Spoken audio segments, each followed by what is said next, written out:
তোমার সবচেয়ে বড় শত্রু হলো তোমারই অবাধ্য মন। মানুষের জীবনে সবচেয়ে বড় বাধা হয়তো বাইরে কোথাও নেই, তা লুকিয়ে আছে তার নিজের ভেতরে। আর এই বাধাটির নাম হলো অবাধ্য মন।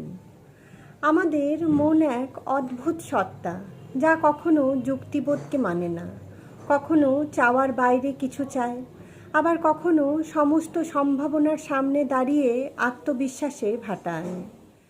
অনেকেই বলে মন চাইলে সব হয়, আবার কেউ বলেন মন তো মানে না যুক্তি। এই দুই উক্তি একভাবে সত্য, কারণ মানুষের মনের দ্বৈত প্রকৃতি আছে। একদিকে সে স্বপ্ন দেখতে চায়, অন্যদিকে সেই স্বপ্ন পূরণে যেই নিয়ম শৃঙ্খলা বা পরিশ্রম প্রয়োজন তা এড়িয়ে যেতে চায়।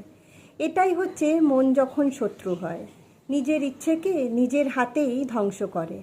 একজন শিক্ষার্থী যখন পড়াশুনোয় মনোযোগ দিতে চায়, তখন তার মন বলে আরেকটু ফেসবুক দেখি, চল গল্প করি, কিংবা আজ না পড়ে কাল পড়ব।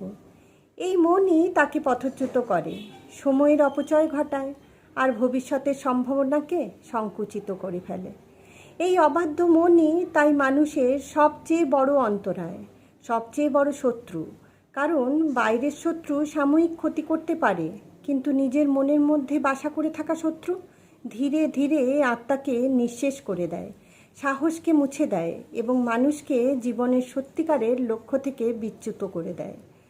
তবে সুখের কথা হলো এই শত্রুকে জয় করা যায়, একে নিজের বন্ধু বানানো যায়। মনকে শেখাতে হয় কিভাবে নিয়ন্ত্রিত থাকতে হয় এবং জীবনের লক্ষ্যপানে কিভাবে এগোতে হয়। শেষ কথা হলো, মন যদি বন্ধু হয় তাহলে সে আশীর্বাদ, কিন্তু মন যদি শত্রু হয় তবে সে অভিশাপ। তাই আমাদের উচিত মনকে জয় করা, তাকে শৃঙ্খলার মধ্যে আনা, কারণ তোমার সবচেয়ে বড় বাধা, সবচেয়ে বড় শত্রু তোমার অবাধ্য মন।